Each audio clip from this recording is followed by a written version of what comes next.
conflicto difícil de resolver. Quizás nuestro invitado nos ayude justamente a entenderlo. Estamos con José de Chávez, ex viceministro de Gestión Ambiental, economista y experto en estos temas mineros. Muchas gracias, señor de Chávez. Gracias por estar con nosotros. Bienvenido al programa. Buenas noches, Carlos. Gracias por la invitación. Un gusto conversar contigo. Empiezo por una pregunta un poquito general para luego ir, si usted me lo permite, desmenuzando algunos de los elementos de su respuesta. Pero la pregunta es en general, ¿por qué no se resuelve el problema de las Bambas? A ver, en primer lugar, yo creo que cuando los conflictos se dejan escalar, como ha ocurrido en este caso, por supuesto, encontrar vías de solución pacíficas, dialogadas, se vuelven mucho más complicadas, ¿no? Los actores pierden confianza, el rol del Estado creo que no ha respondido, digamos, a la gravedad de la situación. Yo creo que se ha subestimado el conflicto. Y en el caso de las Bambas, digamos que es un escenario que en los últimos meses casi se ha configurado como un escenario de conflictividad permanente, porque hoy en día estamos hablando del conflicto de la zona de influencia directa, donde están varias de las comunidades, incluso una de las comunidades que se tuvo que desplazar, pero donde hay demandas que son fragmentadas. Las 5 o 6 comunidades que hoy en día están en medio del conflicto, cada una tiene su propia agenda. Entonces, por lo tanto, es un escenario que, repito, que al inicio era solamente con la comunidad de Fuerabamba, hoy en día se ha complejizado y hace que la tarea sea mucho, mucho más complicada, ¿no? José, ¿cómo evalúa hasta este momento el papel del Ejecutivo en el manejo de este conflicto? Yo creo que lamentable.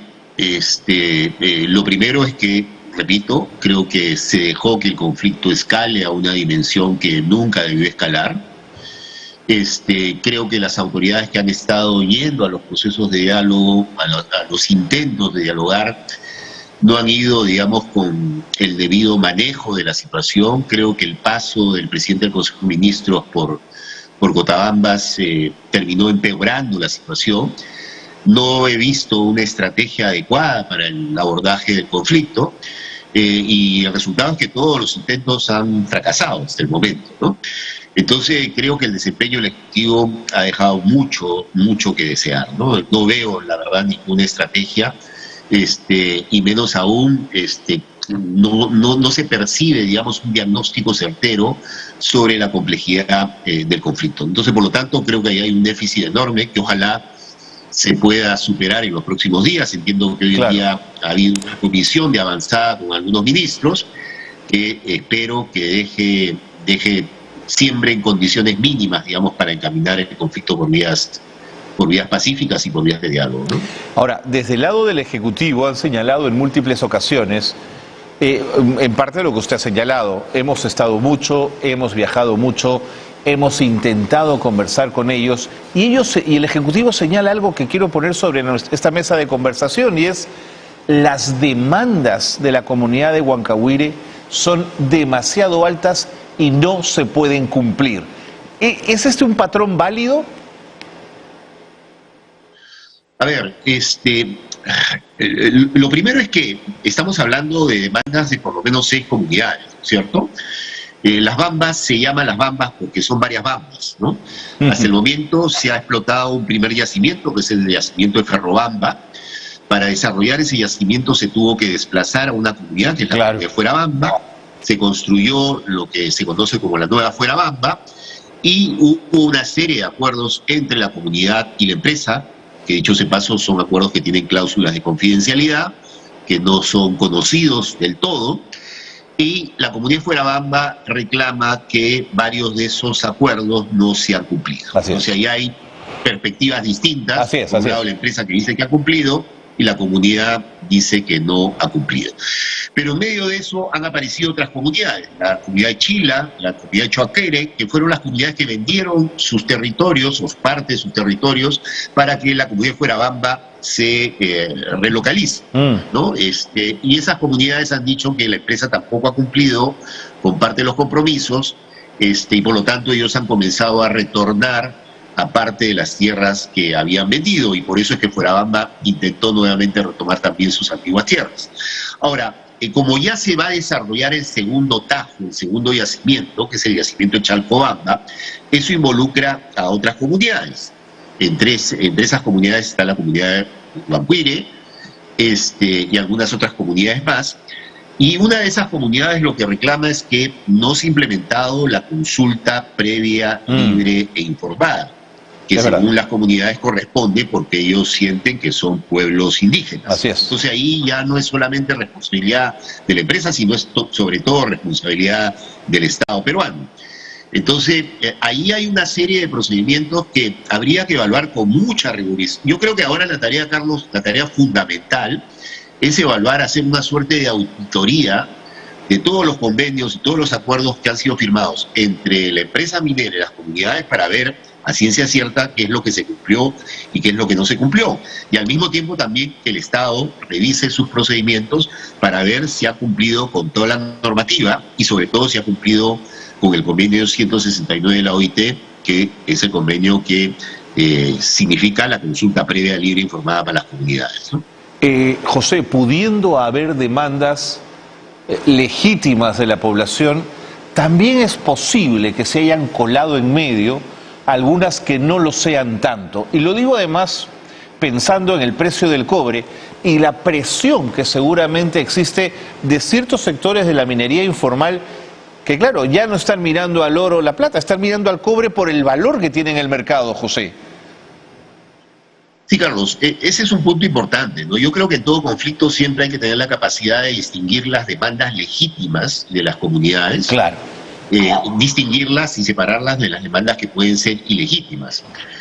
Digamos, expectativas económicas pueden haber, ¿no? Los conflictos vinculados a la minería son conflictos multidimensionales, ¿no? Pueden haber aspectos económicos, pueden haber aspectos sociales, culturales, ambientales. Repito, son conflictos multidimensionales.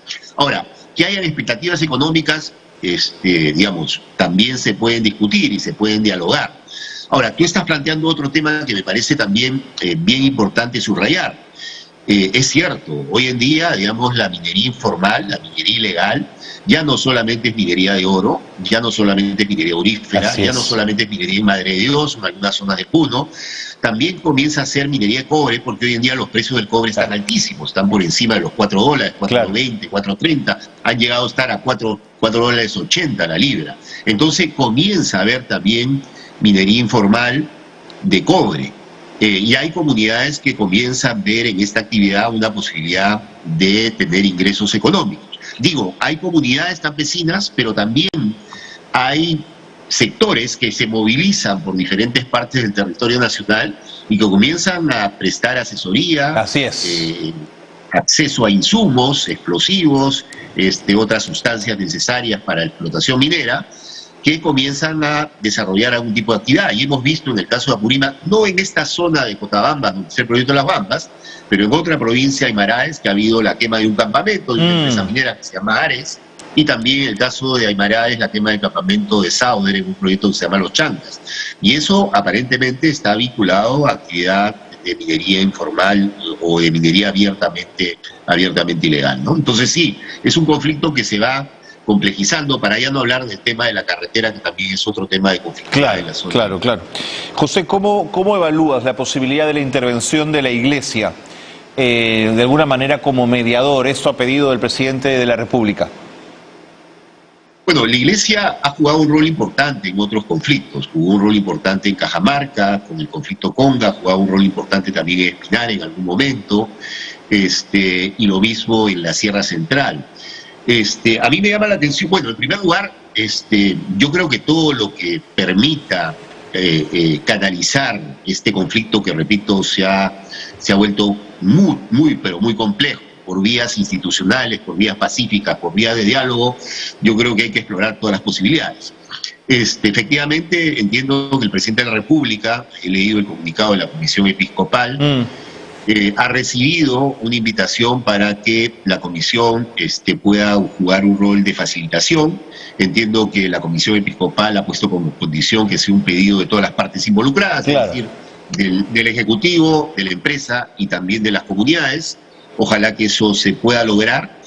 Y yo creo que hay que sumar todos los esfuerzos. Yo creo que le interesa al país que finalmente este conflicto se destrabe. y finalmente se instale un proceso de diálogo y sobre todo que se instale un proceso de diálogo que logre acuerdos. Así y es. finalmente esos acuerdos puedan ser cumplidos, porque lo que hemos visto en los últimos años es mesa de diálogo tras mesa de diálogo, acuerdos que se logran y finalmente acuerdos que se terminan incumpliendo, ¿no? José, ¿conectas el aumento de los conflictos sociales con una suerte de sensación de debilidad que puede proyectar el Ejecutivo?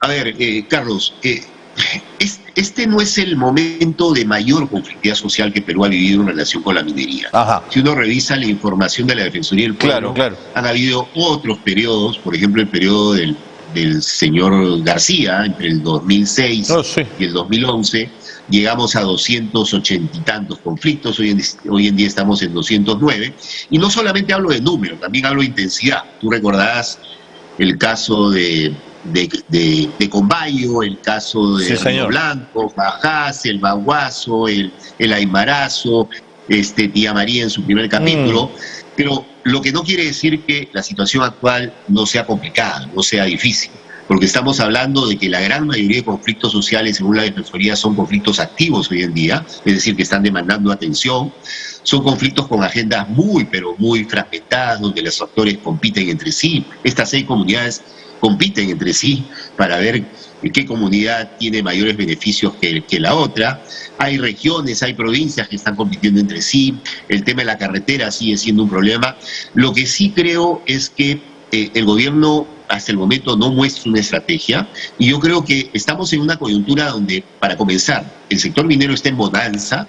Están habiendo ingresos extraordinarios. Solamente el año pasado las empresas mineras han tenido ingresos extraordinarios del orden de los 21.000 millones de dólares. Imagínate. Este año va a haber una transferencia de recursos muy importantes a los territorios vía Cano y vía regalías.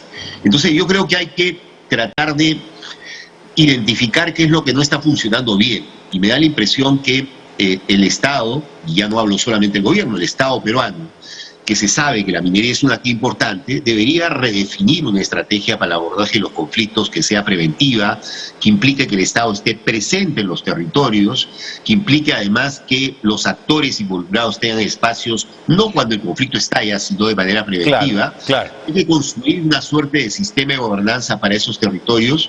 Si la minería consideramos que es una actividad importante, debería merecer una atención especial, particular, con una estrategia adecuada para prevenir y no estar apagando incendios, que es lo que ha ocurrido en los últimos 20 o 25 años, ¿no? José, muchas de las empresas mineras que trabajan en el Perú traen consigo la cultura organizacional de sus casas matrices. Esta es una empresa china. Yo quería preguntarte si en tu experiencia en el trabajo en conflictos mineros, negociar con los chinos es más difícil, es más complejo, tienen un manejo diferente de sus formas de negociación, desde lo simbólico hasta lo aspiracional, hasta lo práctico, el billete. ¿Puedes contarnos un poquito eso, José? Carlos, la primera empresa china que llegó al Perú fue Shougang, la que tiene el yacimiento de hierro en Marcona. Y llegó en los 90. Y yo creo que esa empresa sí representaba el estilo que uno se imagina de una empresa china. Después de 30 y tantos años que han pasado, las empresas chinas y muchas de esas empresas además se han occidentalizado. Esta empresa que se llama Minmetals, que es la dueña de las Bambas, que dicho sea de paso, no es la que tuvo el proyecto minero desde un inicio. Este proyecto minero se le adjudicó una empresa suiza que se llama Extrata. Después Extrata fue absorbida efectivamente por Glencore, y después por condiciones del mercado Glencore tuvo que vender las Bambas, y finalmente fueron los chinos que compraron las Bambas. En realidad fue una obligación del Estado chino que le impuso a Glencore de desprenderse de un proyecto minero importante a nivel global. Entonces ha ido cambiando de dueño, y el gran problema yo creo que en este caso de las Bambas es que con los cambios que han habido a lo largo de estos años, el proyecto también cambió. Este es un proyecto que ha cambiado 13 veces. Que ha habido modificación de estudios de impacto ambiental tras modificación de estudios de impacto ambiental, que se han utilizado otros instrumentos, los informes técnicos sustentatorios. Es un proyecto que ha cambiado sustantivamente, y esa también es una de las causas del conflicto, porque las poblaciones dicen de manera reiterada, bueno, a mí me presentaron un proyecto en el año 2004, claro, y ahora es otra un proyecto cosa completamente distinto, ¿no? Claro. Para empezar, inicialmente el proyecto tenía un mineroducto que conectaba dos operaciones mineras, la de Las Bambas con la de Tintaya en Espinar. señor. Eso ya no se pudo hacer porque cambió de dueño, y claro, ahora hay una carretera de 400 y pico kilómetros que ni siquiera está asfaltada, que además se hizo por encima, pasando por encima de la propiedad privada de varias comunidades. Dicho es decir, el Estado no cumplió con la normativa de negociar con los propietarios superficiales, de pagar justiprecio y expropiar como manda la ley.